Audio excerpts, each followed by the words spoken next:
Literally, we've only been in Miami for a few days, and we just now figured out how to get 30 pieces of content distributed across platforms. It happens naturally when you come to Miami, and then also your shirt starts to open up and your chest just starts to come out, and you can't wear... And the slit just gets lower can't wear and lower. closed shirts anymore. So this is our first week in Miami, but check back in 3 months and my shirt will actually just be down to the bottom. And there'll be nothing buttoned. Yeah, it'll be like Love Island when the guys come out and there's just one button on the very bottom.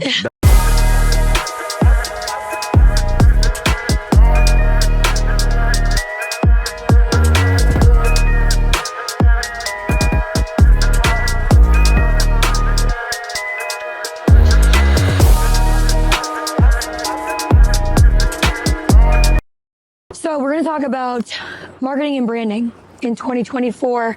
A lot of moving parts, especially now. I feel like with platforms, with what marketing actually is, we'll get into that. But right now, I feel like we just figured out, literally we've only been in Miami for a few days, and we just now figured out how to get 30 pieces of content distributed across platforms. It took us 8 weeks to figure out how the heck is everybody doing this as far as omni-channel without the same exact video on everything. So yeah, it happens naturally when you come to Miami, and then also your shirt starts to open up and your chest just starts to come out, and you can't wear... And the slit just gets lower can't wear and lower. closed shirts anymore. So this is our first week in Miami, but check back in 3 months and my shirt will actually just be down to the bottom. And there'll be nothing buttoned. Yeah, it'll be like Love Island when the guys come out and there's just one button on the very bottom. That'll be me in 90 days flat. So can't wait for updates. Yeah, that's gonna be so funny. Okay, so I have just bullet points that we can kind of go off and on, but first and foremost is knowing the platforms. I think everybody thinks Instagram, Facebook, LinkedIn, TikTok, Twitch, X is all the same, and you just need to mass and spray the same video as long as you're posting on those platforms. And what we know is why our clients sometimes get annoyed with us is that you can't do that anymore. You can't post the same video with the same words and the same captions and the same everything on every platform. So what do you think as far as people saying like, I'm posting on, let's not get crazy. They're usually posting on Facebook, TikTok, and Instagram, but it's the same video. It's the same everything. You're just removing the watermark and posting it. What's your take on all that? Well, that's what I actually did this for a while, so I can empathize and say, yes, I did this for a while when I posted all the same thing. But the truth of the matter is, especially now, I mean, this was already taking place a couple years ago. Yeah. Really in 2020 and 2022, but we're just now applying this shit in 2024. And that is that I don't understand why you would actually try to make the same exact thing for a completely different platform for different things. So if you have a different channel, we're used to TV channels. So I like to talk about the social media platforms as TV channels. So you have Nickelodeon. Would you put the same content on Nickelodeon as you would ESPN? Definitely not. Would you put the same content as you do on ESPN on TMZ? Right. No, you wouldn't. And so the different platforms or the different TV channels want different content based on the type of content, the audience that it's speaking to, the demographic, and also how it functions. Obviously, there are different functions, different features, and that's why everybody's like, oh, the new feature, the new this, the new whatever they're trying to jump on. The new feature is not going to make you any more money. So many people are looking for the Instagram hack or the social media hack, or we're going to hack the algorithm. There is no hacking anything. The only hack is to do the work and do the videos and do the posts and take time. But I think, and I feel like you can agree, most people think that marketing is putting a pretty graphic together and posting it. I just did a story on this day with copy. And the language that you use and the pictures that you use and everything about that is marketing. And I think people have this weird thing where they just think marketing is like, yeah, I'm showing up on social media and posting. I'm like, that's nothing to do with marketing. You're just doing your job. Mm-hmm. But what do you feel about when people say, marketing, and they're coming up with this pretty graphic, but the picture doesn't make sense. The words don't make sense. The font is hard to read. Like, I think people still don't understand that that's part of it. Yeah. Well, a lot of people are confused at what marketing actually is, and that's what you're heading towards. And I think that most people don't understand that Instagram is not a business. Instagram is not your company. Like, your Instagram even if as good as it is or whatever, you can get likes, you can get engagement, whatever. That's not a business. Even if you make sales through Instagram, it's not your business or your company. So I know we're going to talk about that later, but I think most people just don't understand how to encompass that. But even, for example, because everybody loves her and it's been the talk of the town for the past year, like Taylor Swift has marketing and branding in her lyrics. She has like riddles and shit in her lyrics, so it's all marketing and branding. What she wears to award shows, everything. What she wears, what Travis wears when he walks up. Like, I'm like, yo, he's just wearing some cool outfit from Zara, and then Lauren or Swifties are like, no, he's wearing that code. Do you see the code? Do you see the pattern that's on his left colors? arm? The pattern that goes down Travis Kelce's left arm actually refers to the riddle she's talking about in her second to last album. It's Midnight. It's the Midnight song. This one she's in. So true. And I'm like, what the hell? And so people just don't have any, I think, awareness of traditional marketing and media and how the real marketing media world works.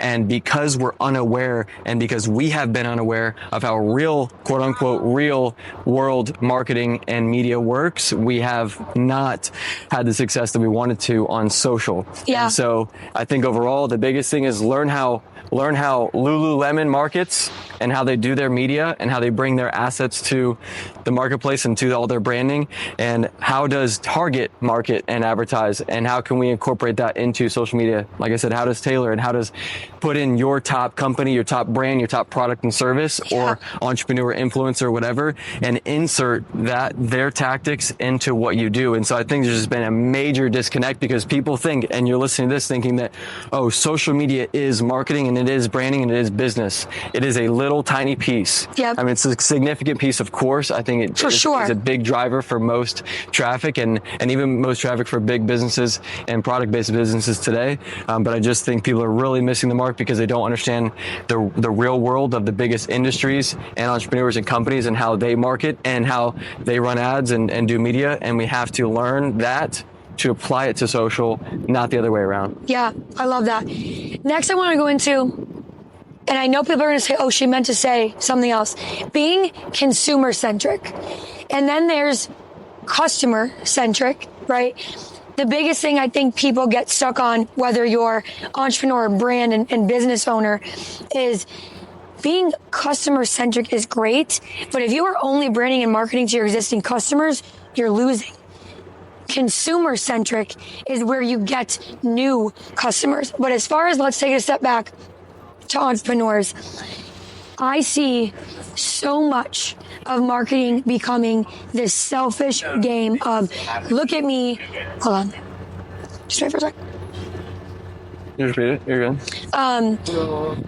I see marketing, especially for entrepreneurs, become this game of, look at me, I did this, I make this, I do this, and then literally in the caption says, follow me and save this post.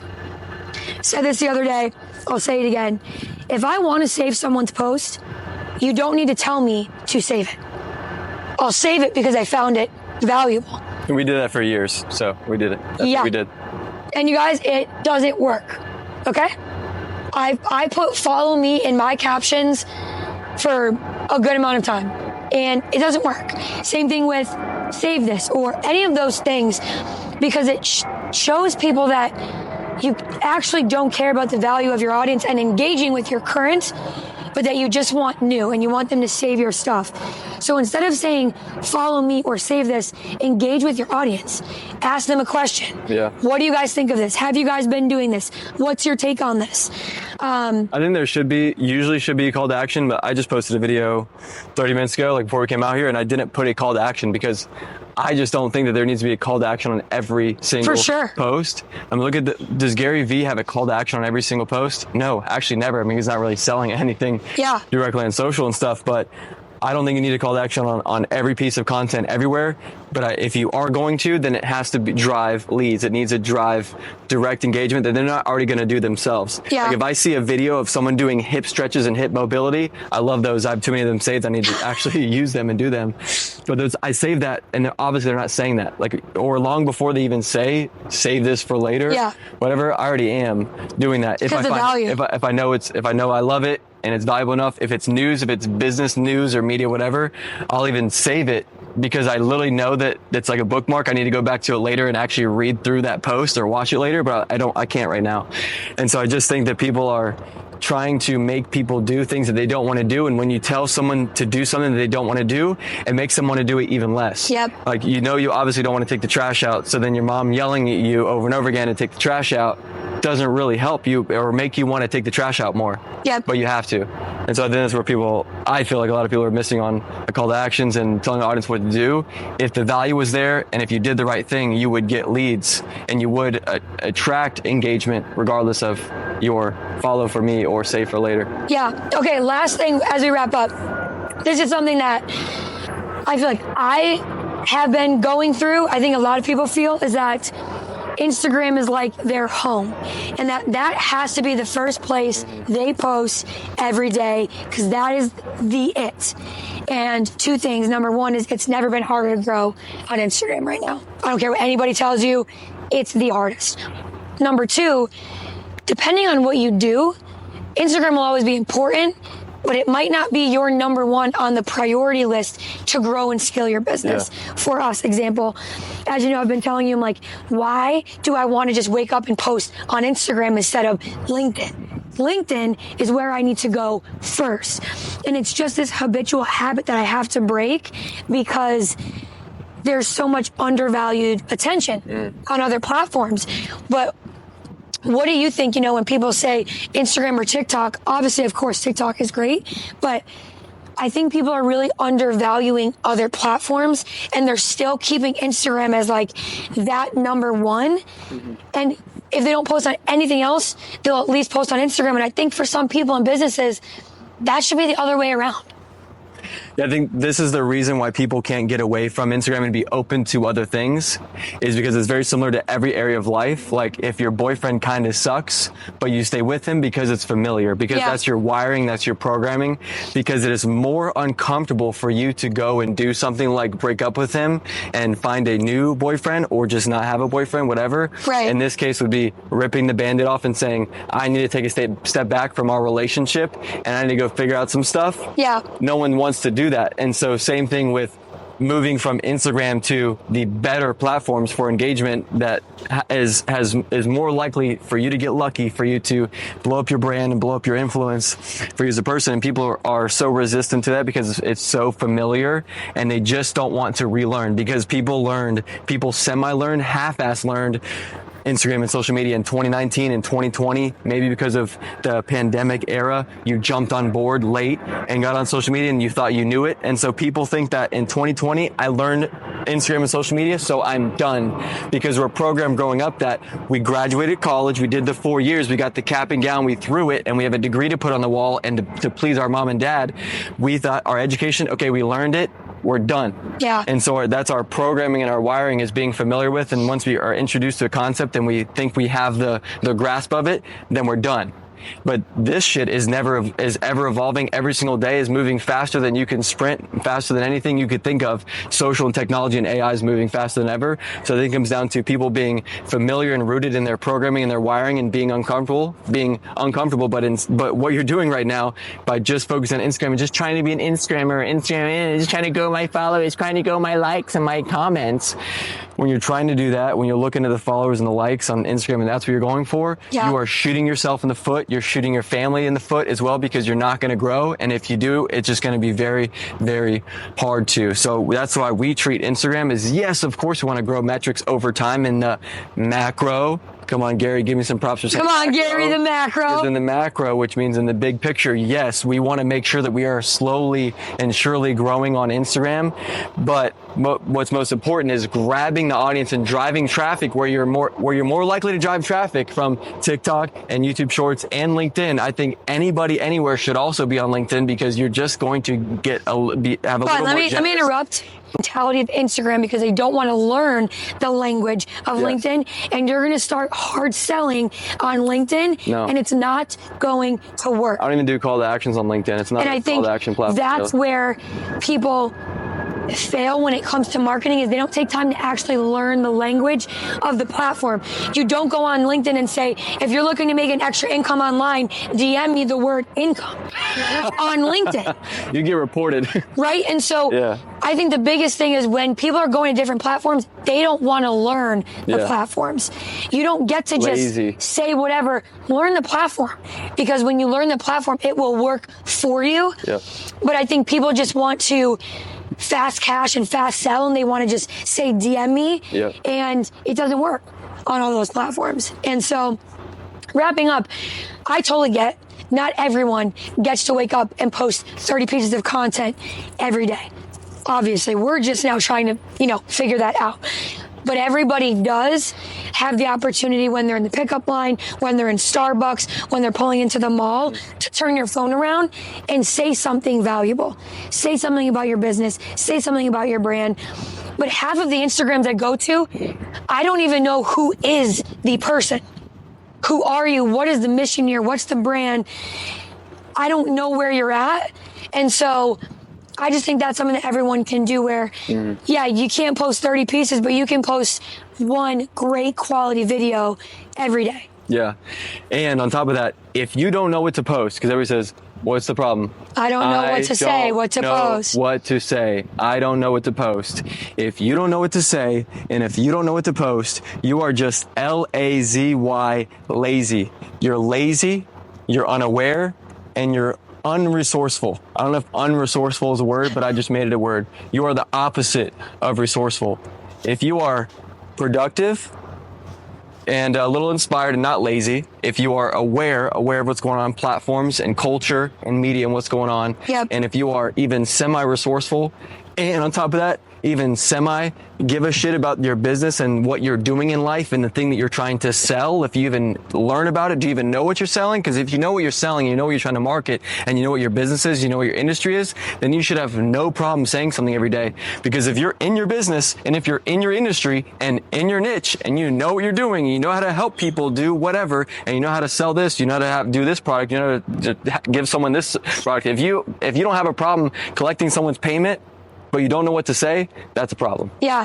I also think too, on the aspect of like unresourceful and unaware, if you're in your business and you know what you do and you know how to help people, there is a thing called ChatGPT, and it is AI. It will tell you what to post. So you're telling me that with AI, you still can't figure out what to post? I don't accept that. I think you're lazy. Yep. If you aren't using AI to help you with content ideas, you're lazy. Basic. And there's no excuse for that. The free version, even just the free version alone, you have to spend $0.00. If you can watch this, if you can listen, if you can watch TikTok, if you can watch the news, if you can watch whatever, then you have access to a thing called the internet, which is everywhere. If you can watch naked girls, then you have access to doing this too. It's called ChatGPT AI. I know this has been a whole rave the past year and a half, but it's still so underused by so many people, and say, I don't know what to post. I don't know what to do. You can literally they say, oh, it's not giving me what I want. You've typed in one prompt. Nothing. Have you looked at? Keep working and working on it and working, saying, oh, I want this. What about this? What about if this? you're a business owner and you can ask you don't spend time every night trying to figure out AI, you will lose this game. Because the faster and better people get with AI, the faster their business scales. Yep. So every night, sit in your bed with your snack and your Netflix and train your AI. AI will be the biggest determinant of the rich are getting rich and the poor getting poor. Yeah. And I promise you in 10 years from now, it'll be much uglier than today. Obviously now we're going into another topic, but social media and digital marketing made a gap between the richer got richer, the poor got poor with social media and digital marketing. But it was over the past 10 years of social media, right? Business people that figured out the internet 10 years ago, figured out Facebook ads. If you figured out Facebook ads 10 years ago, I'm jealous of you. Me too, man. I'd be rich as hell. At this point, if I was running ads 10 years ago, I was in high school 10 years ago, so I don't know what I would do. But anyways, the point is that social media and digital marketing caused a big separation between businesses, between rich people and poor people, but AI is on steroids. AI is the steroids of this. And if you are not learning even just the basics, the free versions of AI, we pay hundreds of dollars a month for all these freaking AI softwares. But if you're not even taking time to learn the basics of the free ChatGPT and the free AI tools out there, it is going to be very, very hard and challenging future for you and your family in 10 years from now, just to get a job, just to do a business, just to even be a blip on the map moving forward. So I just can't emphasize that enough because of the people that I look up to and trust and our mentors that could not agree more. Yeah, love it.